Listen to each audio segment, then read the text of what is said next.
Hello students, welcome back to our YouTube channel distance e learning. I hope अभी तक आप सभी लोगों ने चैनल को लाइक, शेयर और सब्सक्राइब कर लिया होगा। If you have not done it so please do it right now. तो आज हम सीखने वाले हैं यहाँ पे substitution method. Pair of linear equations को आप सब्स्टिट्यूशन मेथड से कैसे सॉल्व करते हो, ये आज का कंसेप्ट होने वाला है बच्चों।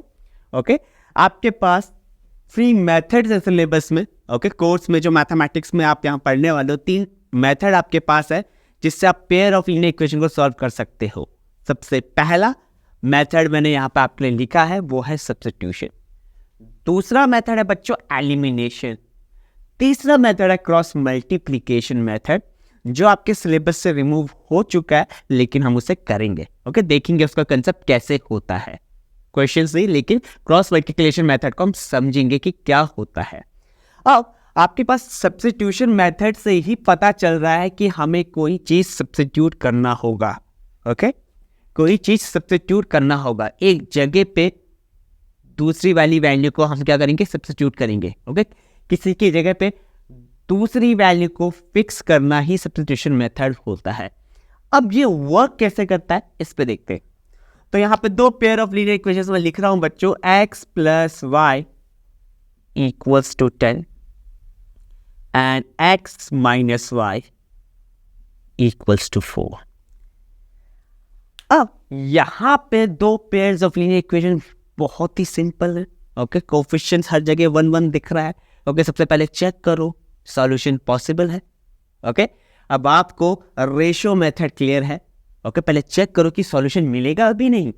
ओके, कहीं ऐसा ना हो यहाँ पे आपके पास कैसा केस आ रहा है बच्चों, पैरेलल का केस आ रहा है, तो पैरेलल केस में सॉल्यूशन नहीं मिलने वाला। ओके, या कोइंसिडेंट का केस आ रहा है, वहां पे तो इन्फिनिट सॉल्यूशन होंगे। हमें तो सॉल्व करना है एक वैल्यू के लिए। तो आपने यहाँ पे देखा x का कोफिशिएंट 1 है, a1 अपॉन a2 का value 1/1 equals to b1 upon b2 का वैल्यू 1 अपॉन -1। ये तो इक्वल है ही नहीं। ओके, a1 अपॉन a2 का वैल्यू b1 अपॉन b2 के बराबर है ही नहीं। दैट्स मीन यहां पे मुझे सॉल्यूशन मिलेगा, यहां पे मुझे सॉल्यूशन मिलेगा, इंडिविजुअल वैल्यूज मिलेंगी x और y की। अब यहां पे आप प्रोसीड कैसे करते हो, तो सबसे पहला स्टेप जो आपको ध्यान रखना है बच्चों, मैं x के रेस्पेक्ट में बात करूंगा, आप कैसे भी कर सकते हो। राइट,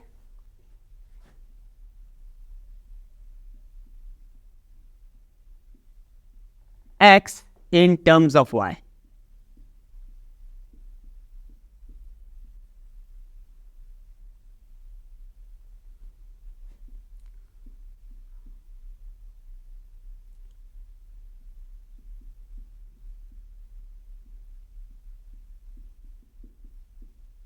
ओके बच्चों, सबसे पहला स्टेप आपको x को लिखना है y के टर्म्स में फ्रॉम गिवन इक्वेशन। कोई भी एक इक्वेशन पिक कर लो बच्चों। ओके, कोई भी एक इक्वेशन पिक कर लो। फॉर एग्जांपल मैंने यहां पे पिक कर लिया है पहला वाला equation. Okay, let's name it as that's first equation, और ये आपके पास सेकंड इक्वेशन है। Right, x in terms of y। मैंने आपको क्या समझाया बच्चों, आप यहाँ पे y भी लिख सकते हो। Right, y in terms of x, that depends on you. Okay, मैंने x लिखा है, आप y लिख सकते हो। तो आपका मेथड क्या क्लियर होना चाहिए, कोई भी एक वेरिएबल को दूसरे वेरिएबल के टर्म्स में फाइंड आउट करो। तो यहाँ पे x को y के टर्म्स में लिख लेता हूं, x equals to 10 minus y, x equals to 10 minus y, y को ट्रांसपोज किया right hand side. Okay, transpose करना मतलब मूव करना।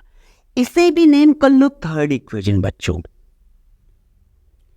इसे भी नेम कर लो third equation. Hope it's fine, clear है बच्चों? होप इट्स फाइन, आपको क्लियर हो गया।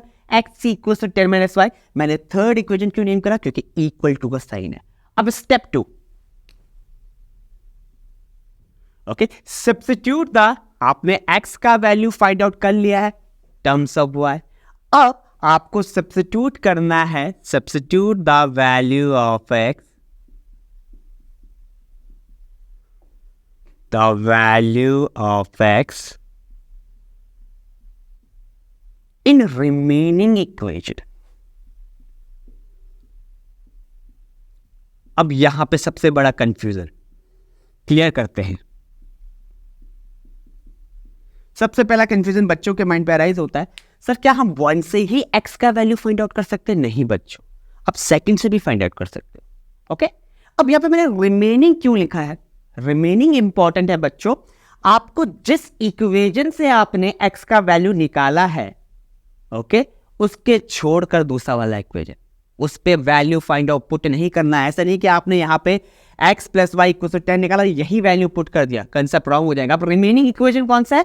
सेकंड वाला। यहां पे मैं x का वैल्यू पुट करूंगा बच्चों। तो x का वैल्यू क्या है? From first substituting the value of x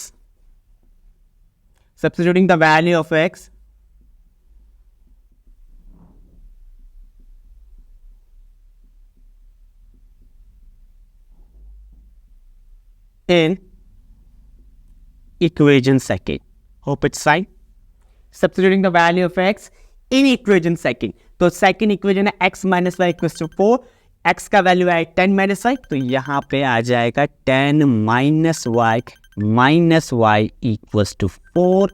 4 को ट्रांसपोज कर दो लेफ्ट हैंड साइड, -y को ट्रांसपोज कर दो राइट हैंड साइड, तो आपके पास आ जाएगा 10 - 4 = 2y, and now 6/2 = y। आपके पास y का वैल्यू आ गया है बच्चों 3। Okay, now substitute the value of x in remaining of equation and obtain the value of y। देखो यही तो किया हमने बच्चों, and obtain the value of y। Okay, x का वैल्यू पुट करने में दूसरी इक्वेशन में हमारा पूरा का पूरा इक्वेशन एक वेरिएबल के टर्म्स में आ जाएगा और वो वेरिएबल होगा y। क्लियर हुआ? ओके, सिमिलरली आप अगर यहाँ पे y लिखते हैं इन टर्म्स ऑफ x, तो आपको x का वैल्यू मिल जाता। नाउ स्टेप 3 क्या होगा बच्चों? Now substitute the value of y in any of the 3 equation. किसी भी 3 इक्वेशन में आप x का वैल्यू, y का वैल्यू पुट कर सकते हो। Substitute the value of y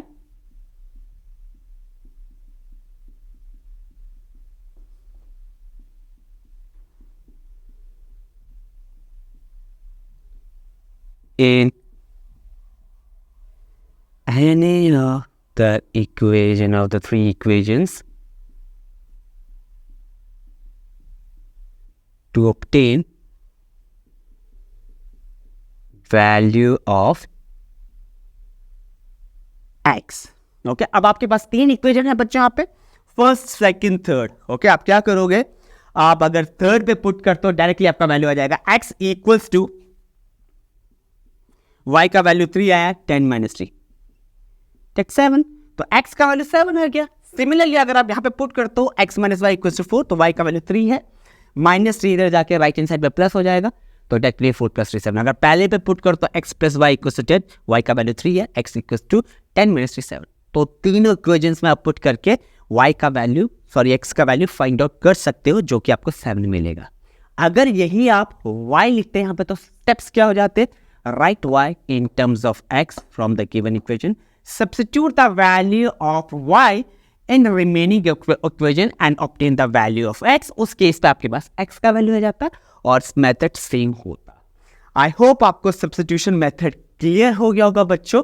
अब यही मेथड हम अप्लाई करेंगे अपनी एक्सरसाइज 3.3 पे सॉल्व करने के लिए क्वेश्चंस को। ओके, तो मिलते हैं एक्सरसाइज 3.3 पे, and please like, share and subscribe our YouTube channel distance learning. Good bye.